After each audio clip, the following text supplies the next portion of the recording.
Hey there, guys. I'm estate planning attorney Paul Rabley. In this video, we're going to talk about how to avoid probate on your bank accounts.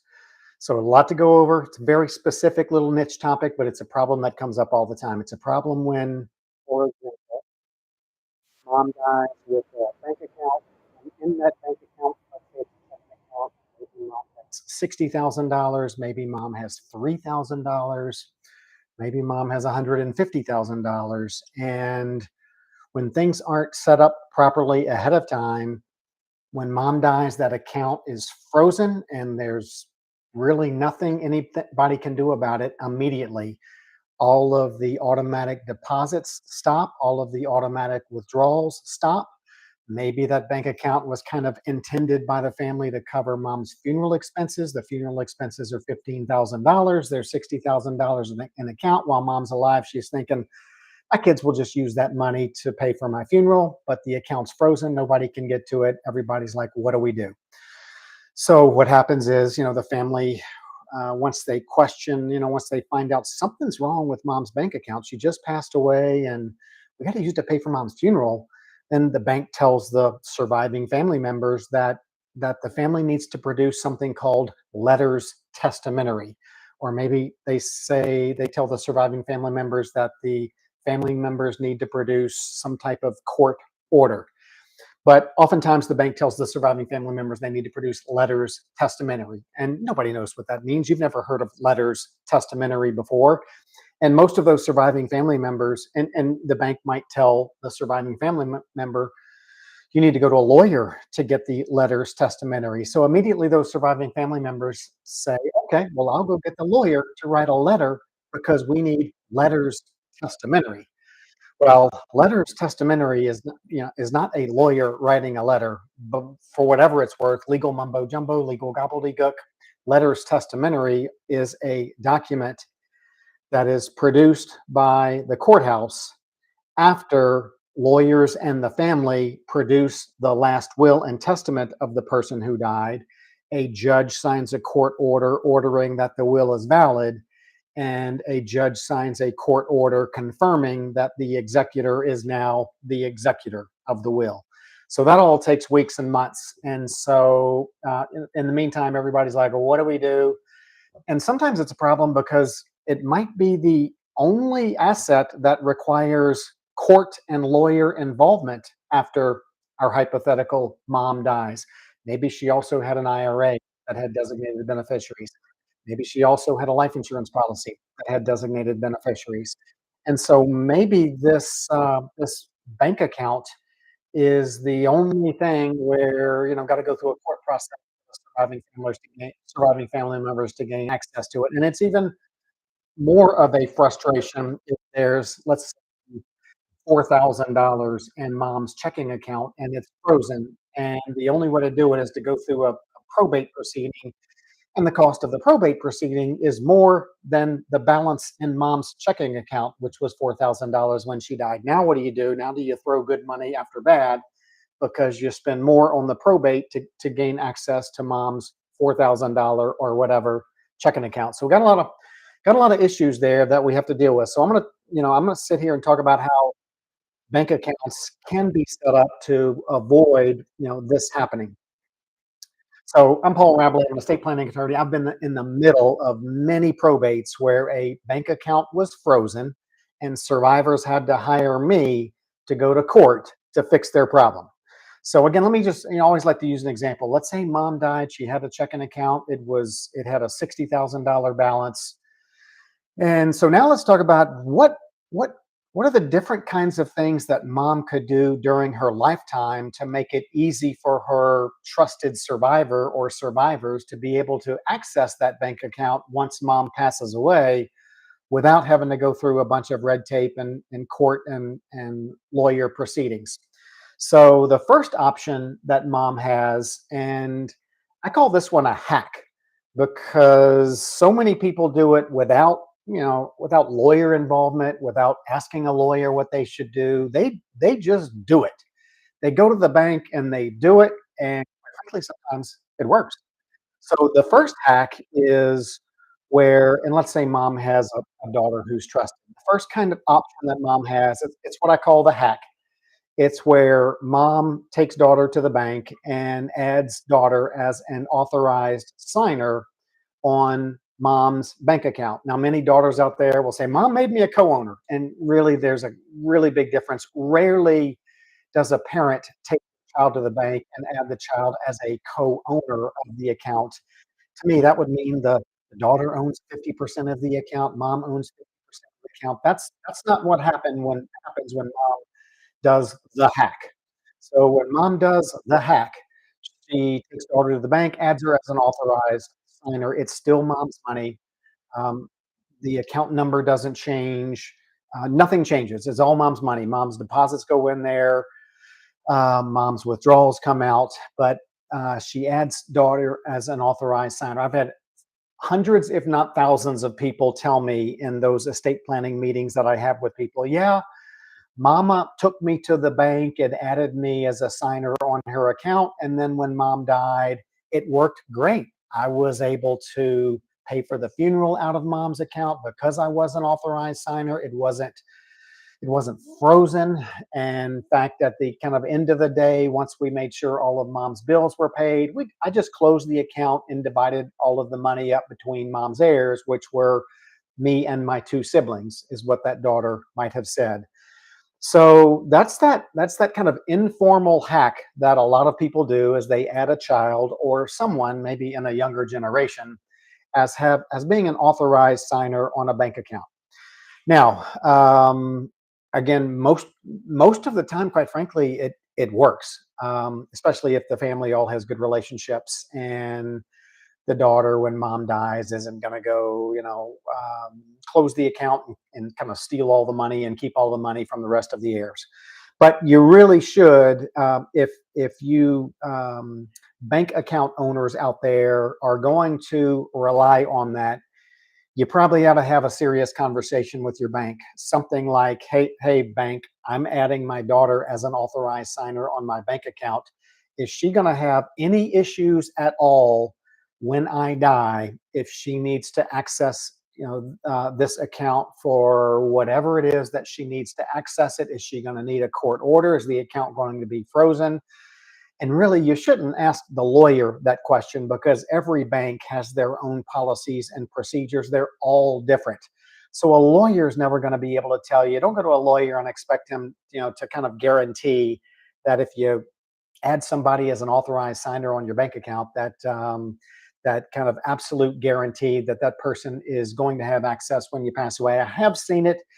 There's one bank in particular, I'm not going to name them, but I have seen it many times where that one particular bank, even if there is another authorized signer on the bank account, I've seen those banks freeze the account when the account owner passes away, even though there's an authorized signer on the account. So you need to check with your bank.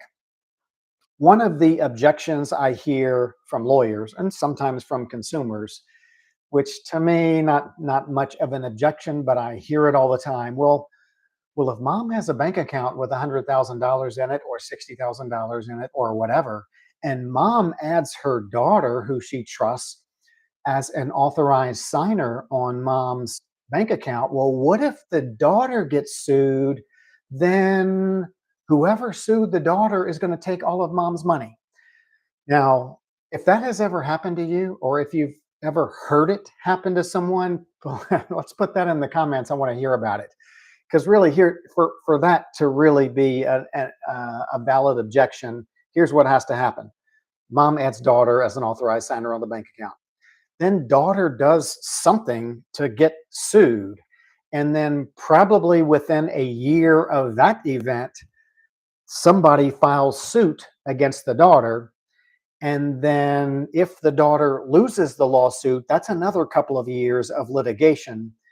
And then if the insurance company, if there is an insurance company of daughter, if that insurance, if the person who sued daughter gets a judgment against daughter, and if the insurance company that insures daughter doesn't cover it, then daughter's personal assets are subject to pay daughter's debts. So if all of that happened, then mom would have to show that, hey, this is not daughter's money. You can't touch it. Even though my daughter was an authorized signer, it's my money. But it never gets to that. In fact, if you do add someone as an authorized signer and they do something to get sued, just remove them or move your money to a different account where your daughter is not an authorized signer, so that 5 years later, in the event there is a judgment rendered against daughter that insurance companies don't cover, there's not even a question about whether that's daughter's money or whether that's mother's money. So that's the big objection. If daughter gets sued, they'll take all of mom's money. Well, don't put that kind of person as an authorized signer on your bank account.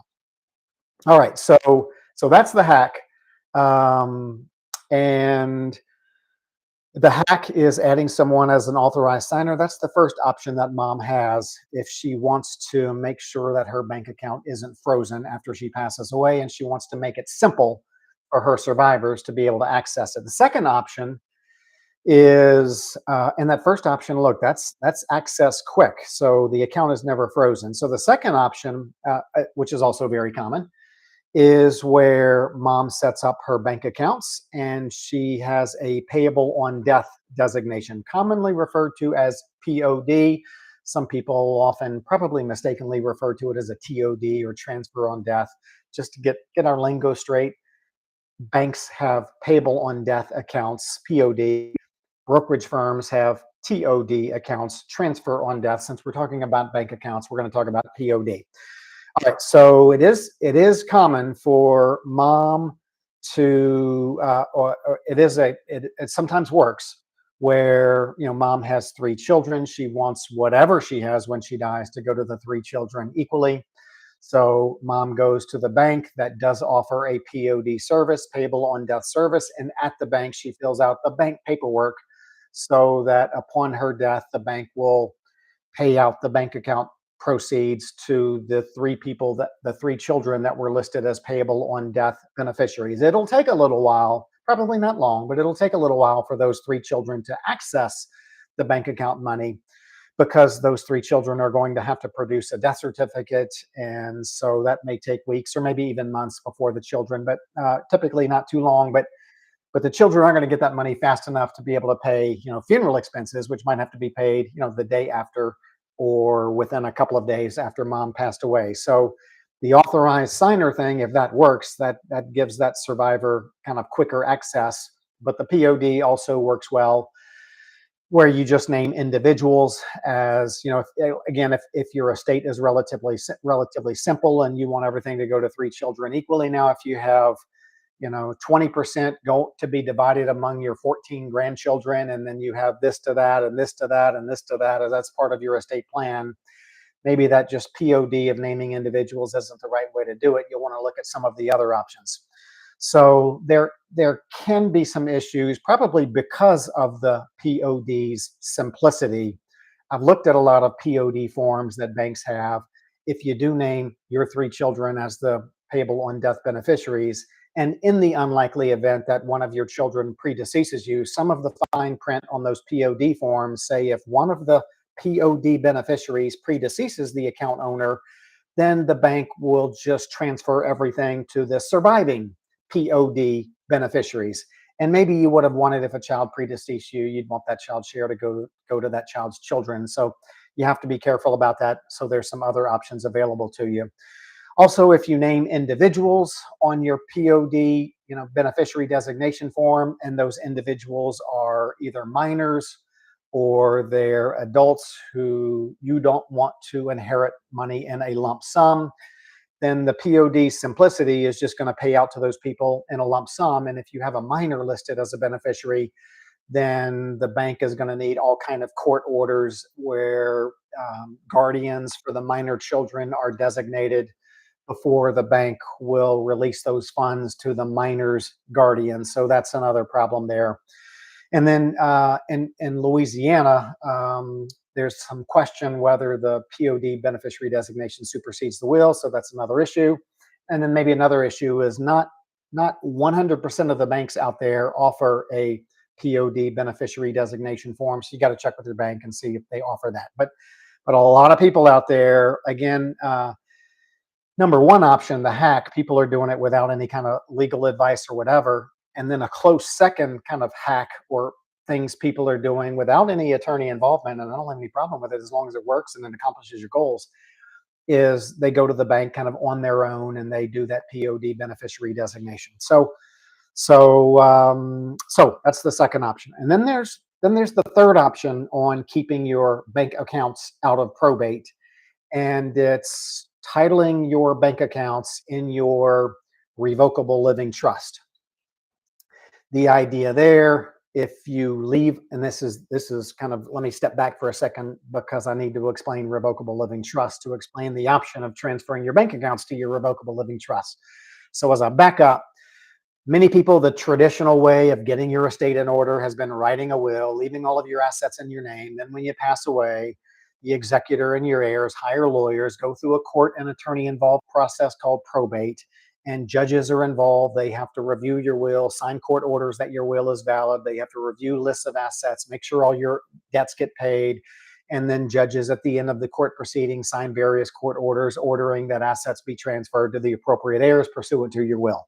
That's called probate, and a lot of people complain because, number one, it can be a hassle, two, it can be expensive, and three, it can take a long time. And all those things are true. So what many people do in order to avoid their survivors having to go through that court and attorney involved process when they die and avoid probate is they set up what's called their revocable living trust. And they retitle assets. Mom's name might be Jane Doe. So she retitles her home from Jane Doe to Jane Doe as trustee of the Jane Doe Living Trust. She transfers her brokerage account from Jane Doe to Jane Doe as trustee of the Jane Doe Living Trust. And in that trust, it says when Jane Doe dies, then perhaps trusted daughter is the trustee of that trust, in charge of following the instructions that are written in the trust. And maybe the trust says when mom dies, daughter as the trustee is to distribute the assets to the trust beneficiaries, maybe mom's three children, equally. And so when all of those assets are titled in the name of mom's trust when she died, you see things that are titled in the name of the trust. When you die, they don't have to go through all that court and attorney involvement. All that gets avoided. Things that are in a trust, that successor trustee, in this case, mom's daughter, can immediately sell the house the next day if that's what's appropriate. Divide up the brokerage account among the three children. Divide up the trust bank accounts among the three children.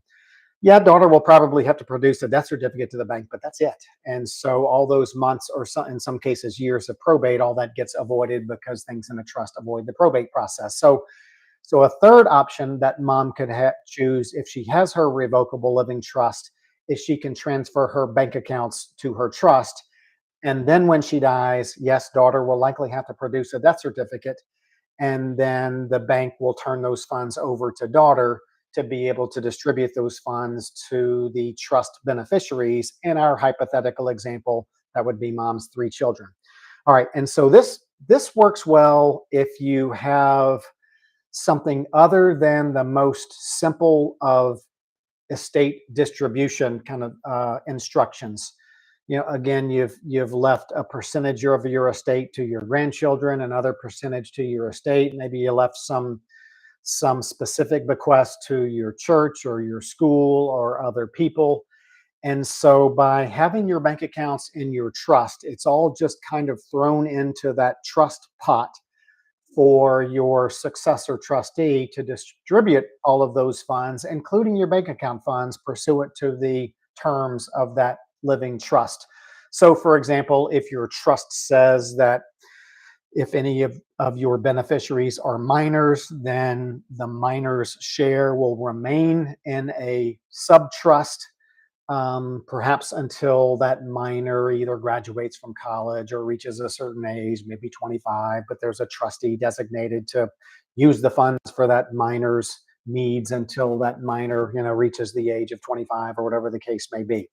So having those bank accounts in that trust really allows you to kind of pool those bank accounts in with other trust assets, so that that successor trustee can distribute all of your assets pursuant to the trust instrument, which probably a lot of work and effort went into you creating your trust and your estate distribution kind of rules.